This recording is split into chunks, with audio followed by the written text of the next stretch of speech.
Aujourd'hui, on va commencer par débarrasser ce vélo. Ça va nous libérer de la place parce qu'on va s'occuper du petit camion qui est dehors. Et on va aussi en profiter pour vous parler de tout le matos qu'on a pour les chiens. Les remorques, les harnais, tout ça. Ça part. Ça dégage.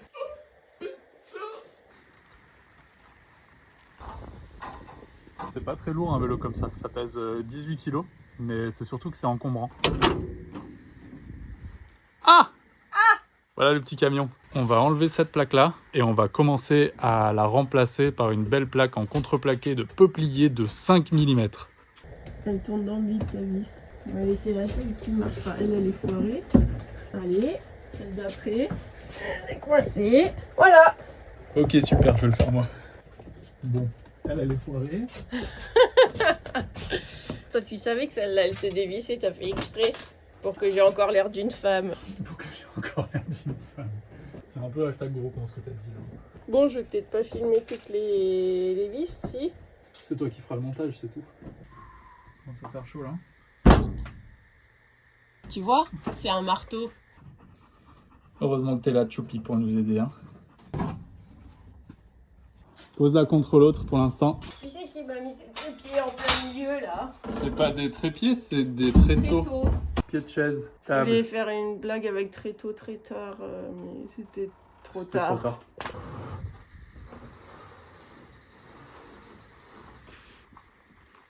Passage un peu technique. Salut. Sur la tête. Ouais, c'est bon, large. C'est bon, t'y es? Oui. Y a pas de ouf ici. Ah bah c'est ça, c'est ce qui me semblait. C'est mon moment préféré, on va manger. Ciao. Alors, qu'est-ce qu'on se mange? On sait pas trop si c'est du petit-déj ou du vomi d'enfant. J'ai besoin du vomi. Et moi, une petite salade de pâtes, tomates, chèvre, herbes de Provence. Ok, à nous deux.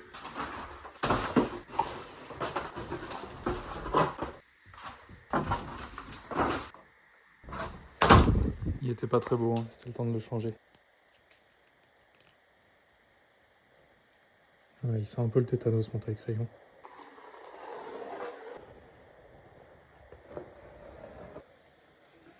Ça me donne un peu envie de faire des trucs en mode ASMR.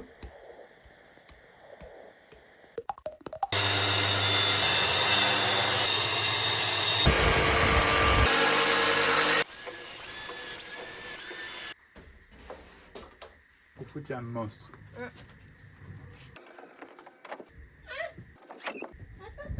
Vas-y.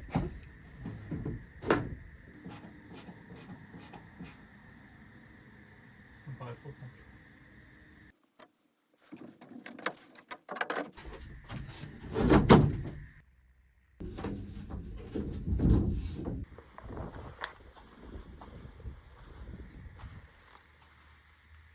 Ça a quand même une bien meilleure gueule là. Et maintenant, on va aller par les chiens. On continuera ça plus tard, ça a le temps. Tu sais qu'on va parler de toi dans cette vidéo. Ça serait bien d'être un peu présentable. Pauvre Choupi. Action! Je croyais que t'allais péter. C'est pas Je pète jamais, hein. Non. Moi C'est non elle qui plus. pète.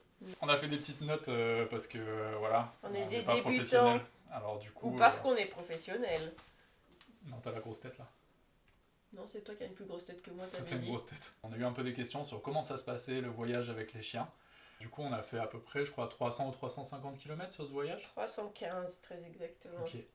Donc c'est à la fois c'est beaucoup et à la fois c'est très peu. Donc c'est une première expérience qui nous permet d'avoir un petit peu des retours sur ce qui a bien fonctionné pour nous, ce qui a moins bien fonctionné, ce qu'on améliorerait. Du coup on va vous emmener un petit peu dans ça et dans le matos qu'on a pris, l'entraînement qu'on a fait avant et tout ça. On fait comme ça. Bon, on fait comme ça alors. Déjà peut-être juste un peu Contexte. de contexte. Ouais. Nous on a 3 chiens. Enfin il y a 2 borders et un border croisé avec du Terre-Neuve, donc un peu plus gros. C'est des chiens qui sont en bonne santé, qui ont entre 3 et 4 ans, donc plutôt jeunes. Ils passent quand même beaucoup de temps à faire des balades, c'est des lignées de travail, donc Oui. c'est des lignées qui ont besoin d'être dépensées. Et puis on fait aussi des activités avec eux, on a fait cet hiver, on a fait par exemple du ski de rando avec eux. Donc ça c'était chouette aussi, ça fait partie des choses où bah voilà, nos chiens ils sont dans l'apprentissage un peu permanent, nous aussi d'ailleurs. Hein.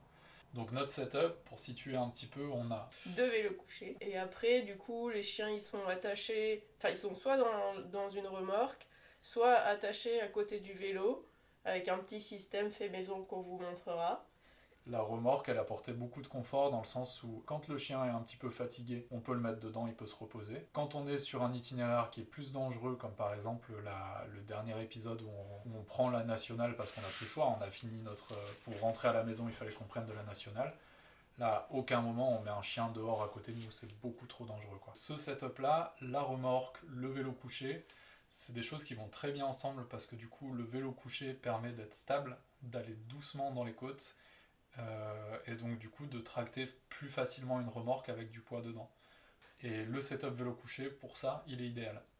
Il est idéal aussi par rapport à un setup vélo classique parce qu'il n'y a pas d'équilibre à tenir et donc du coup quand les chiens sont en traction, il n'y a pas de problème, enfin il y a moins cet effet où ils peuvent tirer d'un coup et nous déséquilibrer. Ouais. C'est un petit peu plus simple. Alors il y a eu toute une partie quand même avant de partir qui était une partie préparation où on y allait très très progressif on partait en fait avec un vélo classique et l'autre à pied et on s'échangeait le vélo, on faisait quelques mètres avec les chiens, on s'arrêtait, on changeait de vélo, etc. Ensuite on a introduit tout doucement les remorques. Oui. Et donc au début on avait les remorques mais on n'avait pas mis les roues, c'était posé au sol et on essayait de les faire rentrer dedans avec des croquettes en les félicitant. Du coup au début vraiment juste ils passaient dedans quoi. Ensuite on a mis les roues et on les tenait, on bougeait un tout petit peu le truc pour qu'ils comprennent. Après on a roulé dans le jardin en les tenant à la main, pas accroché à un vélo. Et maintenant dès qu'ils voient le truc, si on l'ouvre ils sautent dedans. Ils sont contents, ouais. Et on n'a pas parlé de ça, c'est toute la partie entraînement des chiens. En fait, il y avait une grosse partie, c'était aussi, donc il y a l'entraînement physique des chiens, l'entraînement de l'éducation, en fait, de comprendre comment ça se passe avec les vélos, comment il faut réagir, les ordres, etc. Et il y a aussi l'entraînement des coussinets, en fait. Et puis même des articulations, des muscles, enfin comme nous... Mais tout le rapport coussinet-pattes, on y allait aussi progressif sur d'abord on va courir dans la terre, ensuite on va faire un petit peu de route pour commencer à avoir un sol un petit peu plus abrasif. Quand on a eu fait ça, toute cette partie d'entraînement un peu quotidien à la maison, on est parti sur un premier petit voyage d'entraînement. Après ce voyage de 3 jours, c'est là qu'après on est parti, du coup ça s'est transformé en 12 jours de Via Rona. Mais là, il y avait vraiment un truc où le voyage était organisé autour des chiens, c'est-à-dire que on fait tout ça pour être avec nos chiens. On n'aurait pas pensé le voyage et intégré les chiens par la suite dedans. Oui. Et donc ça implique qu'il faut s'adapter à eux, il faut être super attentif forcément à est-ce qu'ils sont suffisamment entraînés, est-ce que ce qu'on leur demande c'est trop, ou est-ce qu'ils ont de la marge, est-ce qu'ils ont de la réserve, comment vont les coussinets, est-ce qu'ils ont l'air d'avoir des douleurs, est-ce qu'il y a des boiteries, est-ce qu'il fait trop chaud pour eux. Moi, juste pour donner une idée, les miennes, je voyais qu'au bout de 20-30 minutes, elles commençaient à fatiguer. Et du coup, en général, je faisais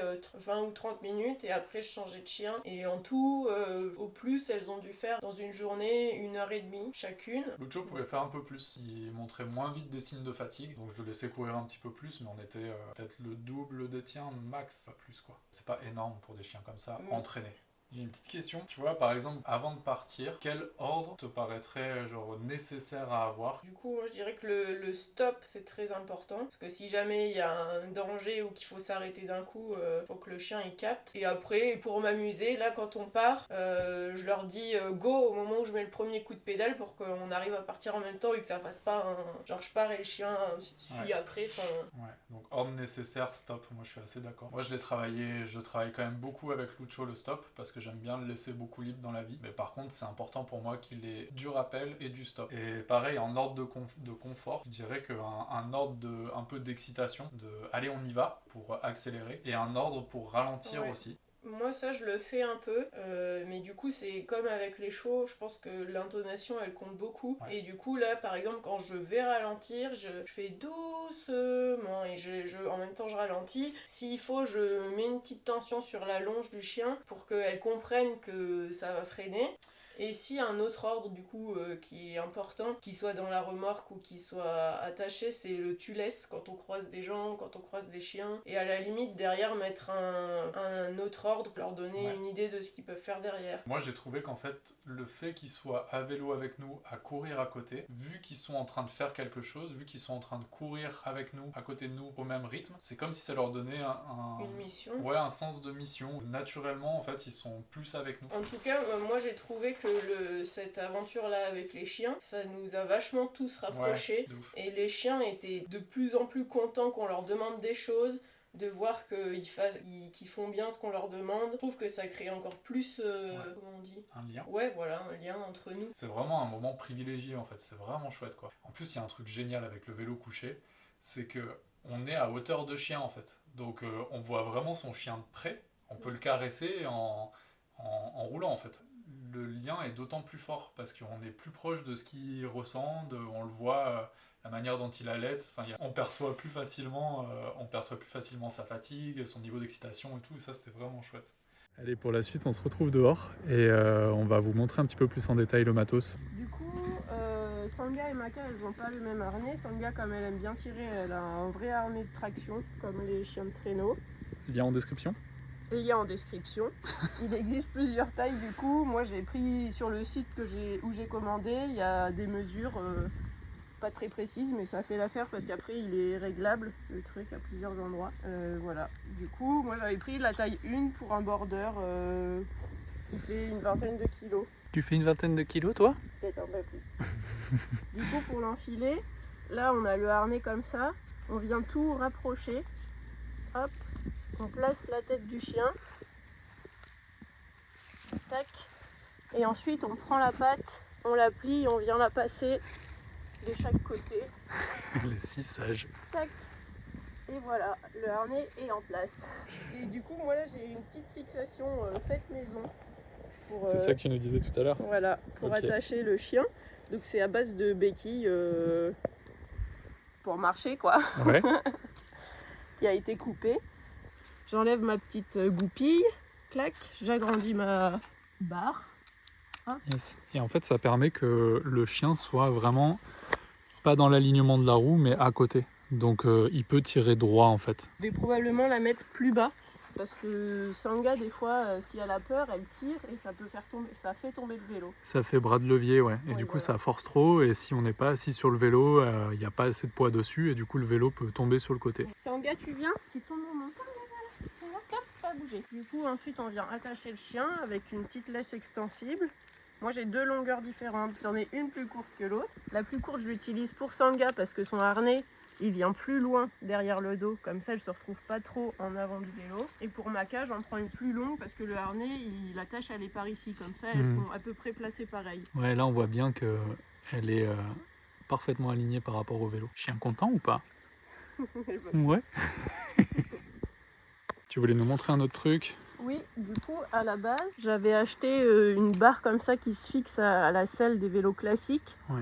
C'est bien, c'est costaud, mais par contre, du coup, le point qui s'accroche au chien, il est en biais. Ouais. Et du coup, ça fait que ça force d'un côté et ça a tendance à... Enfin, ça pourrait finir par les faire boiter, quoi, parce que ça fait pas une tension symétrique. J'avais relevé un truc, c'est que si en fait le chien n'est pas aligné, quand on ralentit ou quand on freine, le chien va mécaniquement se rapprocher de la roue en fait. Du coup, ça devient un petit peu dangereux. Du coup, ça c'est le harnais de Décathlon que j'avais acheté à la base, 2 comme ça, un pour chaque chien. Mais Sangha, comme elle tirait, j'ai préféré lui prendre un harnais de traction plutôt. Donc ça, c'est pas des harnais de traction. Non.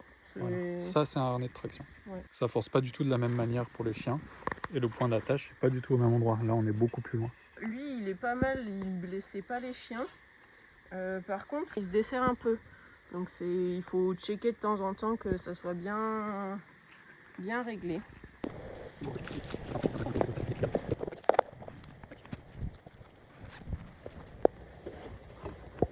On vient juste fixer une barre à l'intérieur. On dirait pas comme ça, mais c'est rapide et facile. Hein.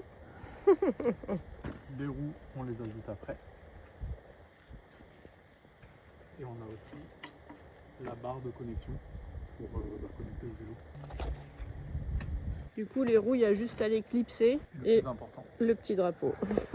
Ensuite, on a la barre de connexion, c'est pareil, c'est simple.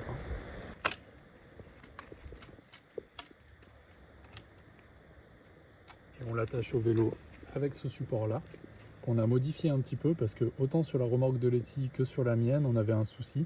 Le support descendait à cause du poids qui était sur l'axe. Donc en fait, je suis venu souder cette partie-là. Je ne sais pas si on la voit. C'est une autre pièce en métal que j'ai soudée derrière pour venir reprendre sur le cadre et pour éviter du coup cet effet de levier qu'il peut y avoir. Donc là, ça bouge plus. Voilà, on m'a dit à l'oreillette qu'on voit beaucoup mieux de l'autre côté. Donc là, on voit cette partie-là, là. Tout ça, c'est ce que j'ai soudé. Oui? Une précision à l'oreillette? On voit beaucoup mieux de l'autre côté, elle a dit Guido. Donc ça vient comme ça, très simple. Une goupille. Tac. Et après, on a une sécurité si on désire pour fixer le tout. Du coup, j'ai fait une petite modif sur ma remorque. Thibaut, il les avait déjà. Mais j'ai rajouté des petites barres comme ça de chaque côté. Parce que quand il y avait 2 chiens à l'intérieur, elles avaient tendance à s'appuyer et ça frottait le tissu contre la roue. Du coup, ça me ferait je pense que ça allait finir par user la remorque. Du coup, à l'intérieur, il y a déjà une petite attache si vous voulez attacher votre chien. Nous, on a rajouté un petit tapis de yoga pour qu'ils aient un peu moins de vibration. Et on avait essayé au tout début de partir avec carrément les paniers de chiens, qui étaient les tapis quoi. Et au final, on s'est pris la pluie, C'était une galère, ça a mis des jours à sécher, c'était l'enfer. Donc on s'est dit non, en fait, le tapis, c'est pas une bonne solution. On est reparti sur un matelas de yoga qui est beaucoup plus léger et qui fait le taf au final. Ensuite, dessus, moi, je vais rajouter 2 petits feux de Decathlon qu'on vient attacher ici de chaque côté. Voilà. Du coup, là, on a 2 petites poches de chaque côté qui permettent de mettre quelques affaires. Moi, j'ai mis les chaussons de chien au cas où ils se blessent. Pareil, on mettra la ref en description. C'est pas très cher, ça coûte 3 balles le chausson. C'est des trucs exprès pour les chiens de traîneau. Donc ça, on dirait pas comme ça, mais ça tient bien au frottement, ça s'use pas en deux quoi. Niveau organisation à l'intérieur, moi j'ai un gros sac de croquettes. J'ai ça qui est rempli de croquettes. Au début, je le mettais à l'avant de la remorque couché, mais je trouvais que ça gênait trop le chien. C'était comme ça, du coup le chien il venait se poser dessus. Et après, j'ai fini par le mettre à l'arrière comme ça, je l'accroche à la barre qui sert à tenir la remorque ouverte. Et à côté pour le caler, on met notre petit bidon d'eau. De 10 litres, qui est pliable. C'est pas hyper étanche, enfin, faut pas appuyer dessus. Ouais, mais il nous a quand même bien sauvé la vie celui-là. Hein. Heureusement qu'on l'avait. Ouais, c'était quand même bien. Et un truc à propos de l'eau, juste, moi je trouve que c'est bien d'avoir un bidon d'eau qui est vraiment accessible pour pas hésiter dès qu'on s'arrête à donner à boire aux chiens. Tu vois, vraiment c'était facile d'accès. Et un deuxième truc que je voulais dire, c'est qu'au niveau répartition du poids sur la remorque, il faut essayer de mettre le maximum de poids possible sur l'essieu arrière. Et si possible, pas devant, là, juste avant la flèche, quoi. Et après, devant, il y a l'espace de chien. On fait rentrer le chien par l'avant. Voilà. Allez hop. Hop, allez Sandra. Allez. Couche-toi. C'est bien. Voilà. Donc cette remorque, elle nous servait à mettre un seul chien. Plus les croquettes. Pour les chiens, on a investi dans des petites gamelles pliables. Ça, pour voyager, c'est top. Ouais.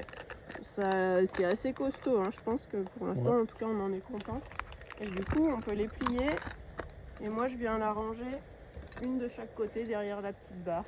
C'était pas mon idée, je l'ai volée à Thibaut, j'avoue. Parce qu'il est bien meilleur. J'ai pas dit ça. Tu peux descendre hein, si tu veux. Du coup, ça c'est la remorque de Thibaut. Il y a une différence qui est pas mal, c'est que lui, il a des freins pour chaque roue là. Que moi, la mienne, si elle est dételée, elle bouge. Même ça, c'est un truc vraiment pas mal parce que quand on est dans une côte, par exemple, qu'on est bloqué, si on descend du vélo, en fait, tout part en marche arrière, quoi. Oui, si la côte est un peu raide. Donc du coup, moi je descendais, je mettais les freins et voilà, ça évitait que ça parte en arrière. Donc c'est pas tout à fait la même marque, hein. Là on est sur une Doggy Hut et l'autre c'est une Vevor. Celle-là coûtait un petit peu plus cher, mais en fait elle avait l'avantage d'être un peu plus grosse. Et elle avait un autre avantage aussi, c'est que du coup il y a une ouverture sur le dessus. Et pour mon chien qui était à la base pas très à l'aise dans celle-là, je me disais qu'avoir une ouverture sur le dessus, ça permettait qu'il puisse sortir la tête et qu'il ait peut-être moins la sensation d'être enfermé. Enfin voilà. Après, c'est ce que je me disais, mais par la suite, ça s'est pas montré vraiment si utile que ça, d'avoir l'ouverture. Et après, là, pour l'instant, vous voyez qu'il y a une petite roue jockey en plus. Quand la remorque est attelée, évidemment, elle n'y est pas. C'est parce qu'il y a un petit système comme une poussette aussi, si on veut l'utiliser autrement qu'en remorque attelée à un vélo. Ouais, dans les commentaires, je voyais que des gens allaient promener leurs chiens en mode poussette, quand c'est des vieux chiens, des chiens un peu fatigués, etc., ou qui étaient convalescents. Donc voilà, ça peut être une utilisation de cette remorque après. Je sais pas si on s'en rend bien compte, mais celle-là est quand même un petit peu plus grosse, elle permet d'avoir 2 chiens. Et elle a un autre avantage aussi, c'est que celle-là a la même dimension de roue que les vélos. Et ça, mine de rien, ça permet de prendre moins de chambre à air de rechange. Enfin voilà, ça allège un petit peu. Lilo, tiens. Allez hop. Le pauvre, je vais laisser la barre dedans. C'est bien mon loulou. Donc c'est le même système que les tiens, elle est pliable, tout pareil, et elle a le même système d'attache. Didou, viens. Il fait trop chaud pour aller dans la remorque. Allez, monte. C'est bien. Et voilà. Donc voilà, c'est serré mais ça passe. Du moins pour le voyage, c'est quand même suffisamment confortable. Oui. Voilà, on a beaucoup trop de choupinerie ici. Sanga, ça va, t'es bien là? Elle veut pas On t'a sortir. détaché, hein. Hop, on te pose là? Ouais. Petit avis sur les remorques. Je pense que autant Thibaut que moi, on en est content. Ouais, carrément. Elles sont costauds. Le tissu, il a l'air solide. Le seul petit truc que j'ai à redire, mais du coup, je pense que c'est moi qui l'ai mal stocké. Ça, c'est la fixation qui va à la remorque. Ça s'accroche côté vélo. Et moi, j'ai l'impression que le ressort, il s'est un peu détendu, mais parce qu'aussi, il y a des nuits où j'ai laissé le truc en tension comme ça. Donc je pense que c'est pour ça que ça s'est détendu, parce que Thibaut, il a pas du tout eu ce souci. Et c'est vraiment les mêmes barres pour le coup. Ouais. Ouais, si, je suis super content des remorques. Faut pas s'attendre à ce que ce soit étanche par contre. Oui, voilà, c'est ce que je voulais dire. Et parce que c'est vrai que nous aussi, quand on avait acheté les remorques, on savait pas s'il y avait vraiment des gens qui voyageaient avec ça. Ou si c'était juste un truc pour faire des petites balades vite fait à vélo, aller sortir promener son chien le dimanche ou des choses comme ça. Et donc non, on en est super content. Oui. Il n'y a pas de... Lézard. Il n'y a pas de lézard. Il n'y a pas de lézard? Il n'y a pas de lézard. Lézard. Bon bah du coup on vous laisse là, hein. Ouais, vous restez là, nous on s'en va. Allez, bisous les chiens, au revoir. À la prochaine vidéo, au revoir. Mais qu'est-ce que ça peut bien être? Je me demande. Allez, je unbox mon colis. Oh waouh! Oh waouh!